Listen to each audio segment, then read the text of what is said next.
เอาเนาะพี่น้องเปิดภาพมากาบาพรก็ยังอยู่ที่บ้านของสองแม่ลูกคือเก่าเนาะพี่น้องก็คือสีมาอัปเดตเฮือนซานของเพิ่นอะไรเนาะพี่น้องตอนนี้ก็ทั้งสร้างเพิ่นกาได้กลับบ้านกลับสองกันแล้วเพราะว่าสร้างเพิ่นนอนอยู่เฮือนสองแม่ลูกนะประมาณ2-3 คืนนี่แหละเนาะพี่น้องพายุเข้าแล้วเพิ่นนอนเพราะว่าเขตแถวที่นี่นะถ้าว่าฝนตกหนักแล้วเพิ่นเอารถขวามบ่ได้เด้ทางมันเปื้อนเพิ่นก็เลยนอนเฮ็ดแต่ว่ามื้อนี้เพิ่นกลับบ้านเนาะซึ่งเพิ่นเฮ็ดกามื้อนี้เนาะพี่น้องมื้อนี้เพิ่นก็ใส่ทั้งด้านหัวปิดแล้วก็ทั้งด้านข้างนะพี่น้องก็ได้แต่ตัวนี้เนาะสำหรับวันนี้เพราะว่าเพิ่นมาตั้งแต่เช้าๆเนาะพี่น้องแต่ว่าไฟฟ้าดับเนาะพี่น้องไฟฟ้าดับ2 ชั่วโมงกว่าๆแต่แม่นไฟฟ้าบ่ดับเพิ่นก็สิได้แอมและทางหน้าเนาะมื้อนี้ก็มากับซ่องบาลาสบายดีเนาะกานี่แหละนะพี่น้องถ้าไฟฟ้าบ่ดับทั้งหน้าเพิ่นก็สิได้ใช้เห็นงามน้องบอกพอเนาะงามเด้บาลาแบบโอ้ผักลายบุยบตินี่แอมนี่แบบเรียนเป็นสั้นๆขึ้นแบบสวยงามเลยพี่น้องเลยตีบ่ได้เลยนั่นเลยคักบ้านน้องตุ้ยเทียบบติดเนาะเทียบบติดตัวนี้นะโอ้บาดนี้ถ้าต่อไปเขาก็จะได้นี่แหละบริการสร้างในธรรมเนียมนะถ้ามีโครงการต่อไปเนาะโครงการต่อไปพี่น้องเลยถ้ามีความช่วยเหลือเนาะเอาเดี๋ยวมาพรพาขึ้นเบิ่งข้างเทิงก่อนนะพี่น้องเพราะว่าทั้งแม่น้องเนน่าเพิ่นก็ทำความสะอาดเนาะเพราะว่าการที่เขาทำความสะอาดเป็นการดีนะพี่น้องเพราะว่าเพิ่นยังไม่ได้แอมพาเด้เวลาทำความสะอาดเขาก็กวาดงานถ้าเพิ่นแอมพาแล้วมันจะยากเวลาเพิ่นเฮ็ดแล้วทั้งหมดสร้างเลิกงานเขาก็พากันปัดบันไดเพิ่นก็ยืมของชาวบ้านมาขึ้นเสาขาว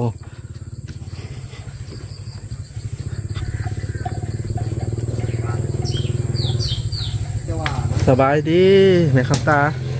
เป็นได้น้ำเพิ่นมาส่งแล้วน้ำดื่มโอ้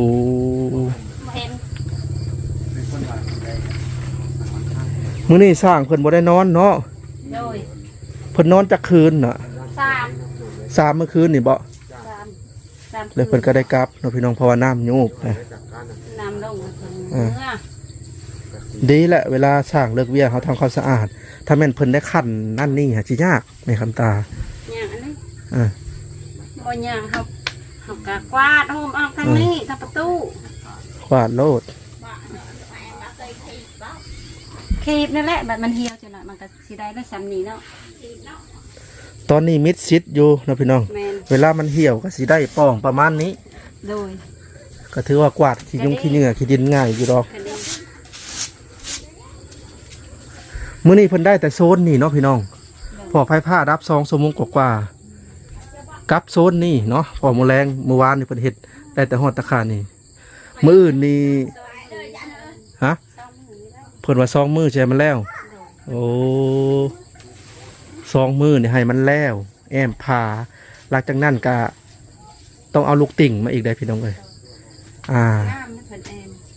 งามมาพอกันยังหมักก็ว่างามไม่เป็นเลยเพิ่นลื่นได้นี่3 เซน3 เพิ่นแนบสนิทแม่นคักดีคันว่ามันเหี่ยวกับมันบ่อันนั้นปานได้ดอก3 เซนที่เพิ่นแนบใส่กันถือว่าลายได้ซึ่งประตูนี่เปิดออกทางด้านนอกนะพี่น้องเปิดออกทางด้านนอกบางคนก็มักด้านในแต่สำหรับมาพรน่ะมักด้านในนะพี่น้องเปิดประตูเข้าด้านในนี่นะเพราะว่าเขาจะบดได้เจาะวงกบเดี๋ยวพี่น้องเวลาเขาหลอกก่อนแต่ว่าด้านนอกเขาต้องเจาะนี่นะพี่น้องเจาะวงกบเข้าไปเวลาใส่ก่อนถ้าเขาใส่ด้านในแล้วมันเป็นแบบตัวอันกรหลอกเขาจะถือเขาจะแถมมานำกับกรหลอกเป็นได้แม่คำตาได้ยังกินแรงมันนี่บ่มียังได้คนไปงมหอยได้จากบ่คิดว่าน้ำมาส่งเลยคนไปซื้อน้ำแข็งได้ไหมโอ้เป็นได้แม่คำตาพออยู่บ่สับนี่พออยู่เนาะ2 คนพอดีต้องออกอยู่นะพี่น้องคืออันชานเพิ่นก็ได้แต่ว่าในส่วนตัวประพรนะพี่น้องก็ถือว่าอันนี้ในความคิดส่วนตัวนะพี่น้องก็ ถือว่าแคบอยู่ได้ก็สำหรับ2คนเพิ่นพออยู่ แต่ผู้ใดมีลูกมีหลานประมาณลูก2-3คนน่ะยากๆอยู่ ลูกมีหลานก็แม่นนาได้ผัวพุ่นแหละจังสิมีลูกมีหลาน 2ห้องพี่น้องเอ้ย เก็บเม็ด แต่ว่าทั้งสร้างเพิ่นว่าเพิ่นบ่อยากคั่นนี่เนาะพี่น้องคั่นห้องนี่เพิ่นว่าคาลํแต่ว่าเพิ่นก็มีวิธีแก้อยู่บ่ ไม่ บ่คั่นแล้วสิให้ไปคั่นเนาะ ใครสิไปขัน ให้คนอื่นคั่นก็บ่แม่นสร้างก็คั่นบ่เป็นคือว่าแหล้ว เป็น ให้เพิ่นคั่นโลด ก็ รวมมี ผูก แนว แทนต่ออีกหันคนอื่นอันนี้ทำผูกเธอเดียวเลย สบาย บ่คั่นห้องก็ซ้ำปีซังแล้วเนาะพี่น้อง ขันแล้วบ่ขันสินอนได้ เพราะว่าประตูทางเข้าวัดซองป่องบ่คั่นห้องบางคนก็สิว่า เอาตู้ใหญ่มาคั่งแล้วก็แล้ว มันบ่แม่นสมัยเก่าพี่น้องเอ้ยมันเป็นสมัยใหม่แหละสมัยเก่านะแม่นเพิ่น แม่น ผู้ใดมีลูกหลายแล้วก็ แม่น เอาตู้เสื้อผ้ามาคั่นเป็นบล็อกไป เฮา จริงปิดมิดชิดเสียแล้วดีละเนาะแม่คำตา แม่นมีแขกมีคนในเฮาเลยดิยากนอนนั่ง ป้าตุบรรยากาศพี่น้องมื้อนี้ก็ถือว่าเห็นแสงอาทิตย์ออกค่อนข้างจะแดดอยู่ได้มื้อนี้บรรยากาศ6 โมงแรงพี่น้องเอ้ยเข้ากับเรื่องอ่ำลาวมาเลยป้าตุจะหน่อยก็หัวลมออกหวีชาวบ้านก็ขนเข่าแล้วก็เป่าปีวิดเด็กน้อย แล้วก็เห็นก็เจ้าปล่อยว่าวแล้วจะหน่อย ซึ่งอันบรรยากาศเปลี่ยนและดูก็ดีกันได้พี่น้องโลกฮันนี้ดีที่สุดเนาะพี่น้องมันมีหลายบรรยากาศถ้าว่ามีบรรยากาศเดียวนี่คนนี่น่าจะเบื่อนะพี่น้องอันนี้มีหลายบรรยากาศเด้บรรยากาศยามแรงบรรยากาศยามหนาวยามฝนสลับจะเปลี่ยนกันถือว่าโลกเฮานี่ถือว่าเป็นอีกอย่างที่แบบมีหลายรสชาตินะพี่น้องโลกนี่คือว่าสุดยอดต้องเปลี่ยนบรรยากาศเพราะอันเข้าหน้าพ้นกะประมาณ5-6 เดือนบอกหรือว่า3-4 เดือนแล้วก็เปลี่ยนเป็นยามแรงยามหนาวสิมันก็คักไปอีกแบบ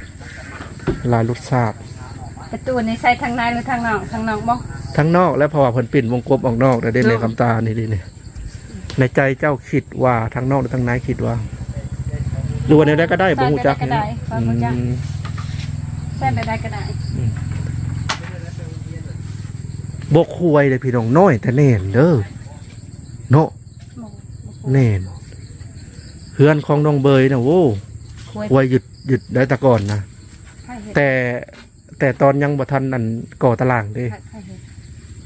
ก็สร้างเหลี่ยมนั่นแหละควยหยุดพอเพิ่นพังเสาบ่เลิกอันนี้แน่นหน้าได้พี่น้องเฮือนเพิ่นคันแม่นใส่แอมพาเบิ่นี่แน่นตับ คันสร้างอันนี้เฮ็ดแล้วเรียบร้อย คักอยู่ถ้าแม่นบ่พรน่ะเป็นคนที่นี่ก็สิจ้างเพิ่นเอาไปลงประเทศละเอียดได้ อันเขาเฮ็ดเฮือนแบบนี้คันว่าเฮ็ดใหญ่3 ห้องก็บ่งั้น ฮะ คัน3 ห้องก็บ่งั้น ไผว้าวว่าบ่งาม อัน3 ห้องก็สิบ่งามก็เฮ็ดเฮือนชะตุยเห็นบ่งาม งามคือกันเบิดขอแต่ว่ามูดทรงมันตามแบบ มองก็เห็นคือบ่งาม ทรงสมมุติว่าเฮือนใหญ่กว่านี้ก็เฮ็ดเป็นทรง เฮ็ดทรงอัน ทรงโมเดิร์นเป็น3 ชั้น คันนั้นหัน อื งาม มมันเป็นอาซันดอก คันเฮ็ด งามเบิดหน้าเฮือนนะ เราก็ว่าวสร้างแล้วว่าคัน3 ห้องคันเฮ็ด บ่สร้างเขาย่องเฮือนเจ้าที่จริงมันงามทุกหลังเลย แม่น เขาเจ้าย่อง นี่บ่จักมันมีแต่งามอยู่เลย งามโอเคละ แม่น ถ้าแม่นบ่พรอยู่เขตแถวนี้นะบ่พรจะจองเพิ่นไปเฮ็ดเฮือนเนาะพี่น้องจะจองแต่เนิ่น แม่น ๆถ้าแม่นผู้ใดอันซ่อนไม้หรือว่าเก็บกำไม้ไว้จาก1 ปี 2 ปีเนาะแล้วไม่เป็นไม่แต่ตายโอ้ให้คักพี่น้อง แต่อยากได้เนาะอยากได้เงินสิเฮ็ดใหม่เนาะ เออ อันนี้เพิ่นเฮ็ดงาม งามอยู่งามโอเค สำนู้นแหละเพิ่นเฮ็ดก็คืออยู่อันหมู่ในอันลาแซเนี่ยนั่นแหละ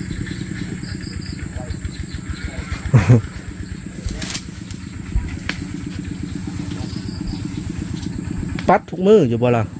ทุกมื้อแหละเพิ่นคอยเก็บเหรียญอันนั้นก็ อ๋อ บ่มีกระสอบใส่กันว่าสิเอาเหรียญดังไผ พลอยจะบ่ได้มีบ่ บ่ โอ้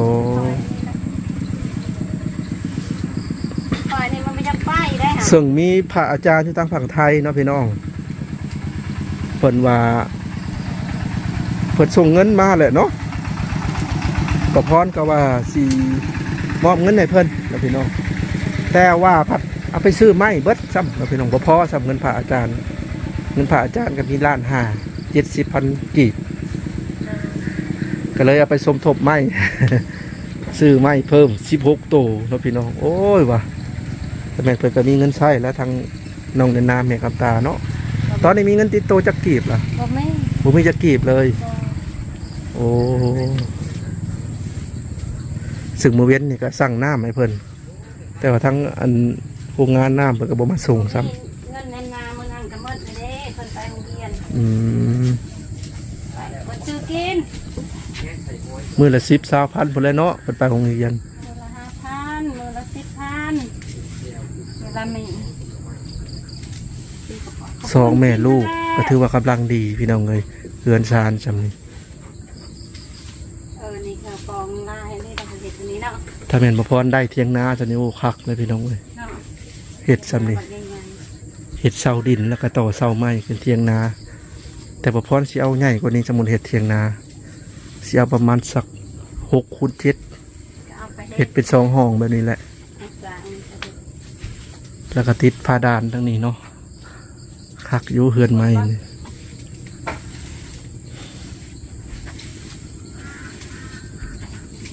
เพราะว่าเฮ็ดเฮือนแนวเนี่ยกล้องตารางเขาได้ใส่ประโยชน์เพียงเขาได้ใส่ประโยชน์พี่น้องเลยถ้าเขาเฮ็ดเฮือนลีลาเฮือนวิลาเนี่ยมันจะเสียพื้นที่ไอ้ข้างล่างเนี่ยเขาปูพื้นนี่สามารถเอาเตียงไปนอนเล่นสบาย ยักเล่นยันวาเหือนทางนี้ยังมันยังมาทันเหี่ยวยัน บ่อันน่ะแน่นอยู่ดอกแน่น ยันว่าบัดเหี่ยวจะหน่อยมันสิกล้วยมากล้วยต่อ จังหว่าเด้อนี่อาจจะมีการค้อนเล็กน้อยนั่นแหละ ยันว่ายานแม่แห่งยานทำพันลม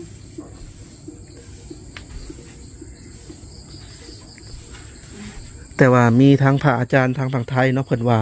ถ้าแม่นก็ออกสมมุติว่าเพิ่นมีงบเนาะก็กระเทิบออกมานี่เนาะพี่น้องเฮ็ดบ่อนดังไฟบนเฮือนครัวเพิ่นโอ้ยคักหลายเพิ่นว่าก็เอาไปจนนี่บ่อนดังไฟเฮ็ดกินเด้ โดย แต่ก็พังเบิ่งเลยเนาะพี่น้องครอบครัวเพิ่นว่าสิได้ซำใดเนาะ โดย แต่ว่าซำเนี่ยทางเฮาก็ยังเคาะขอดเนาะพี่น้อง หมายถึงว่ารวบรวมกัน อันนี้ก็จะว่าได้ ทางเฮาก็รวบรวมกันในทีมงานนี่เนาะ4-5 คนแพ้ไผน่ะ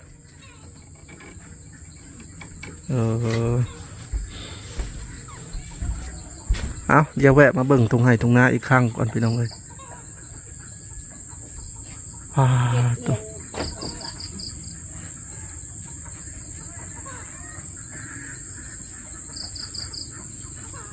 โอ้แล้วพี่น้องเบิ่งในกล้องในแบบหนึ่งได้บรรยากาศ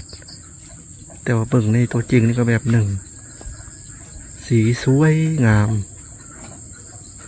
เข้าก็เริ่มเรืองเลย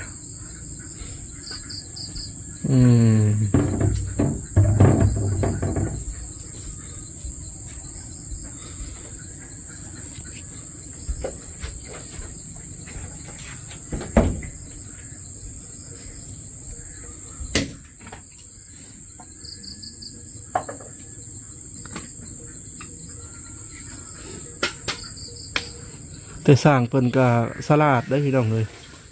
เพิ่นเอาอันนี้ผ่าบัดนี่ขึ้นไปกลางก่อนคือสร้างบางคนนี่ย่อยเพิ่นบ่อยากเอาขึ้นจำโต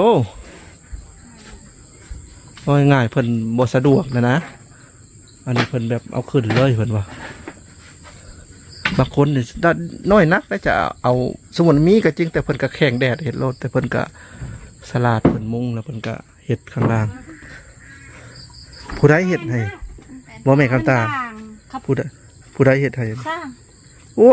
เบิ่งฮะ ก็ว่าให้เห็ดให้ไกลได้ งามเนาะ ก็ ตั้งบูฮานพี่น้องเอ้ยนี่เด้นี่เขตแถวนอกนี่เพิ่นนิยมกันได้แบบนี้พอได้นั่งหนึ่งเข้าตั้งบูฮานโบราณ2 อัน สร้าง ได้ 3บ่ นั่นเด้ โอ้ เพิ่นเฮ็ด คำแม่นตีนยาวๆนี่เนาะมาจากนี่พอดีนั่งไม่ต่อมา18อีก2อันนี่สูงๆซะนี่พอดีนั่งเลย แม่นะไปต้นตึกโคจม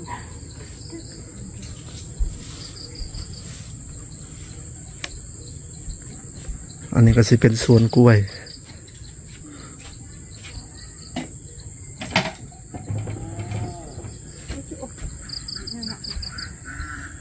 อยู่ตัวหน้าก็เป็นแคมซีนะพี่น้องมาดิบ่ได้ไกลบ่ได้แคมซีประมาณ10 กว่าเมตร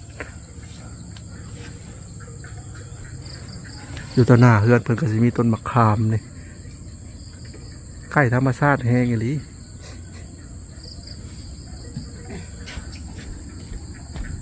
น้ำฮ้อนนี่เย็นจะจ่วยแล้วนี่ แม่เฮ็ด เรียบร้อยเนาะมื้ออื่นปัดไหมเพิ่นเห็นปัดทุกมื้อป่ะลงแม่คำตา อันตะบานหรอ เอาเดี๋ยวแวะมาหาน้องเน้นนาก่อนนะพี่น้องเห็ดยังน้องเน้นนาปอกหน้ำไม้ โดย สิเห็ดเดี๋ยวได้กินนอนี่ ต้ม ต้มกินก็แจ่วหมกเพชรดิบ่ โดย หน้ำไม้ช่วงนี้ก็ค่อนข้างจะอยากอึดเดี๋ยวได้น้องเน้นนา โดย มีตะแหนงเลยจะหาว่าค่ำนี่พ่อน้อง โดยต้องซ้ำ จะหาอยู่ไสน่ะ หาพุ่นอยู่คน อืม เอาไปหาหน่อไม้ไปงมห้อย อ๋อได้ตะแหนงมันช่วงนี้เนาะ โดย ช่วงที่หน้ำไม้ขึ้นเหี่ยวเลยพี่น้องได้บ่งมหอย ได้ ไม่ใช่หอยจ้ะ เลยในคุ บ่ย่านปีงบ่ บอ นี่ไม่ใช่นี่บ่ บอฝากรวม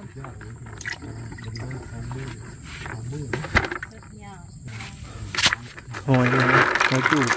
โดย อ๋อหน่วยใหญ่อยู่เนาะได้ประมาณโลหนึ่งครับพี่น้องซึ่งน้องเล่นน้านี่ก็ถือว่าหากินได้นะพี่น้องหาน้ำมุงน้ำไม้หาหอยหาสอนหาเฮ็ดหาฮอนเนาะอายุจากปีก็12บ่ โดย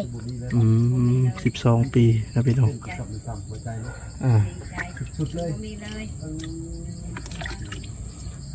จับเป็นไหมครับมีหมกมีไก่นะ เสียไว้กินมื้ออื่นบ่หรือว่าจะกินตอนแรงนี่ กันมันอันนั้นจะกินตอนแรก ฮะ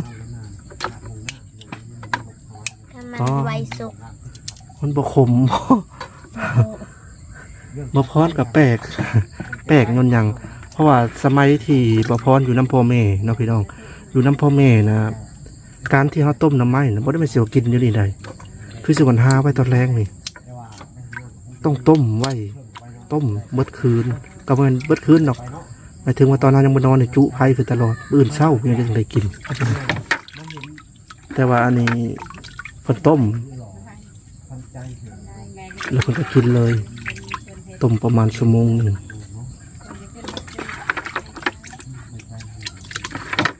แต่คือว่าแล้วเพิ่นปอกกาบกว่ามันนี่นะพี่น้องแต่ว่าเขตแถวบ้านประพรเพิ่นบ่ค่อยปอกกาบกันได้นอกจากว่าแกงเพิ่นจังปอกกาบแต่ว่าต้มกินกับแจ่วนี่เพิ่นจะเป็นยอดคาเปลือกก็ว่าสิต้มเฮิงนะแต่อันนี้เพิ่นปอกกาบแล้วแหละเนาะ โดย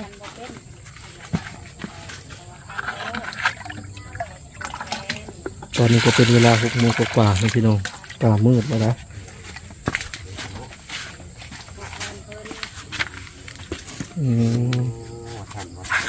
บ่จืดง่ายเนาะน้องเรียนนามื้ออื่นเช้าแล้วก็ได้กิน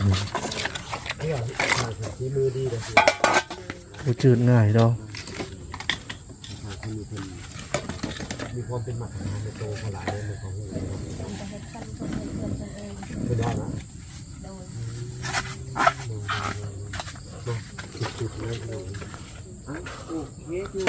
เดี๋ยวแวะเบิ่งบ่อนนอนเบิ่งก่อนนะพี่น้องปลาตัวมืดตื่อๆเลยบัดนี้บ่อนนอนเพิ่นใครแต่ช่วงนี้ยังบ่ทันฮ้อนปานใดฝนตกลิ้นนอนม่วนอยู่ดอกอากาศเย็นแต่มันยามฮ้อนเนี่ยมันป่ะนอนก็บ่ได้อยู่ดอกนอนสองคนชาวบ้านซอยบนต้นแรกๆพอได้นอนเนาะอีก3 วันก็น่าจะขึ้นเรือนใหม่ของกันละเพื่อก็บ่ฮอดหรอกเนาะ ประมาณกะแหละช่วยซื้อแต่เนี่ยจำเป็นในเรือนจำ โอ้เห็นเดือนแล้วพี่น้องเลยอีกประมาณบ่กี่วันนี่ก็เพลงเนาะมือออกพรรษาเนาะพี่น้องมือออกพรรษาแล้ววันที่7 ตุลาคมเนาะพี่น้องเป็นมือออกพรรษาเดือนเต็มดวงเนาะเป็นยังไงแม่คำตามาฮอดซ้ำนี่แหละก็ถือว่าดีอกดีใจหลายเนาะ ดีใจร้ายลูกเอ้ย บ่คิดบ่ฝันว่าสิมีเฮือนเป็นของตัวเองเนาะ โดย ที่แรกก็บ่ขออนุญาตถามในที่แรกนะบ่คิดเลยบ่ บ่คิดว่าสิได้ซ้ำนี่ลูกเอ้ยนี่จะถูกว่าจะว่าได้เพิ่น ตอนแรกว่าเจ้าสิไปอาศัยพระเจ้าตอนถึกเขาเจ้าไล่หนีออกนะ จะสายไฟอยู่ตูบแบบนี้ โอ้ก็สิคิดว่าสิอยู่ตูบนี่ โดย เวลาตูบพังตูบเพก็สิซ่อมแซมอยู่ไปวันๆเนาะ โดย โอ้ ไป ความคิดประมาณนี้แหละเนาะ ก็จะถูกว่าได้ได้ เฮาบ่มีเนาะ บุญคุณเพิ่น อืม จ้ะถูกเพิ่นก็ อืม เพิ่นผู้ช่วยก็ให้อยู่ดีมีแฮงความเจ็บอย่าให้ได้ความไข้อย่าให้มี หมดทุกคน อายุ นะ มัน พี่น้อ พั ง นยืนเด้อ ที่เคยซอยเรือ โดย ครอบครัวเพิ่นนะพี่น้องเบิดทุกคนนั่นละแต่ว่าเฮือนซ่านของเพิ่นก็ยังขาดอยู่เด้อนะพี่น้องยังขาดอยู่หลายสิ่งหลายอย่างนั่นแหละหลักๆก็จะให้เพิ่นมีไฟฟ้าเลยนะพี่น้อง โดย ไฟฟ้าก็ต่อมาจากเฮือนฟูนนะพี่น้องก็ต่อมาใช้ชั่วคราวซื่อๆนี่แหละก็ได้จ่ายเงินไปแล้ว1 ล้าน โดย ถ้าเพิ่นมีไฟฟ้าก็โอ้คักหลายเนาะ โดย มีไฟฟ้าแล้วก็ต้องมีน้ำอีกห้องน้ำอีกเครื่องครัวอีกสมมุติว่านะพี่น้องสมมุติว่ามีงบนั่นนี่ แม่นได้ก็อ้าวบ่ได้ก็แม่ก็ว่าบ่ได้สาธุกันว่าได้ให้สาธุนะ ก็ออกมานี่เนาะตามที่พระอาจารย์เพิ่นแนะนำนะพี่น้องก็ออกมาสิเป็นบนดังไผ่โอ้คักแบบนี้แล้วก็เทพื้นตารางเนาะเอาละแม่คำตาสำหรับคลิปนี้ว่าพรสิคอโตเมื่อก่อนเด้อมีแต่ว่าอีพีหน้ามาพอกันใหม่เนาะ ไปดี ไปก่อนเด้อแม่คำตาเด้อสบายดี สาธุ โอเค